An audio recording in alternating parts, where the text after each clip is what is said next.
The incident that would shake the Galactic Federation occurred on a seemingly ordinary day at the Proxima Learning Center, an elite institution designed to educate the children of diplomats stationed across Federation space.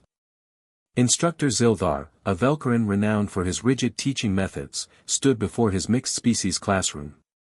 His crystalline carapace reflected the soft blue light of the learning hall as he reviewed gravitational mathematics.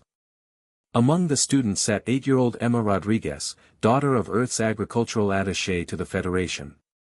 Incorrect. Zildar's voice crackled with irritation as Emma struggled with a formula. Even a Glorthian hatchling understands basic orbital mechanics. Emma's face flushed. I'm sorry, sir. We learned it differently on Earth. Silence. In a movement that would later be analyzed frame by frame across 1,000 worlds, Zildar's manipulator appendage struck the child across the face. The classroom fell silent. Emma touched her reddening cheek, tears welling in her eyes. What Instructor Zildar didn't understand, what none of the Federation truly understood, was what he had just done. Within an hour, Emma's father, Marcus Rodriguez, stood in the school administrator's office. The Ythrian administrator, Counselor Peltok, regarded the human with what he assumed was appropriate concern. Mr. Rodriguez, I assure you, Instructor Zildar has been reprimanded. He will receive a formal notation in his file. A notation? Marcus's voice was dangerously quiet. Yes, well, by Federation educational standards, physical correction is not preferred, but it is within acceptable parameters when. Marcus leaned forward. Let me explain something about humans, Counselor. We are what you call Deathworlders. We evolved on a planet that actively tried to kill us every single day. Predators. Diseases. Natural disasters. We survived because we protected our young with absolutely psychotic devotion. Peltok's ear membranes fluttered nervously. Surely you're being dramatic. My daughter was assaulted. By Federation law, I'm filing criminal charges against Zildar. By Earth law, I'm demanding immediate extradition for trial. And if the Federation doesn't comply? Marcus smiled without warmth. Well, you're about to discover why humanity never loses wars. The news spread through human communities across the galaxy like wildfire. Ambassador Jessica Williams recalled every human diplomat from Federation space. Admiral Robert Jackson, commander of the Terran Defense Fleet, moved 3 carrier groups to the border of Federation territory. The Federation Council convened in emergency session. They cannot be serious. Supreme Counselor Dretheneka's antennae vibrated with disbelief. Over one child. One minor disciplinary incident. Ambassador Williams' holographic image materialized before the council. Her expression was carved from ice. You call it minor. We call it unforgivable. Instructor Zildar struck an 8-year-old child. Not an adult. Not a soldier. A child. But the instructor has been disciplined according to our laws. Your laws are insufficient, Williams interrupted. Humans have a saying, fool me once, shame on you. Fool me twice, shame on me. You've just shown us that you cannot guarantee the safety of our children. We're done negotiating. Counselor Pelvox, a species known for their logical reasoning, attempted diplomacy.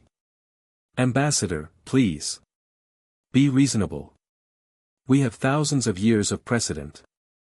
And we have millions of years of evolution screaming at us to protect our young, Williams shot back. You think we're overreacting?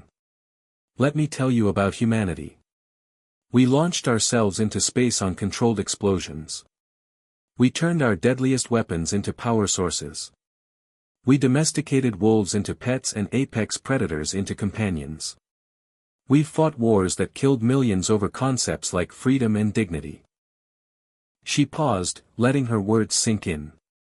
Do you really think we won't burn your entire civilization to ash over our children? The council chamber fell silent. The Federation had 3 options, and they knew none were good. Option 1, surrender Zildar for human justice. This would set a precedent that human law superseded Federation law, politically impossible. Option 2, refuse and face war with humanity. The military analysts had run the simulations. Humans didn't just fight, they excelled at violence with a creativity that terrified other species.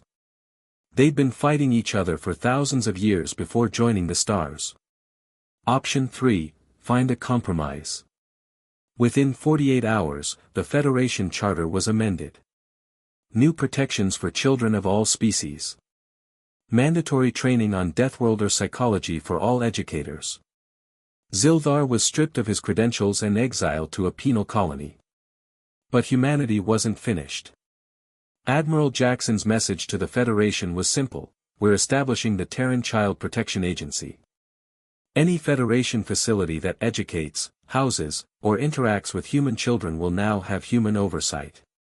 Non-negotiable. The Federation, facing the barrel of humanity's considerable arsenal, agreed.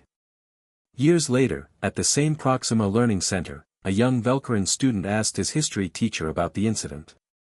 "Why did the humans react so violently, teacher?" "It was just one child."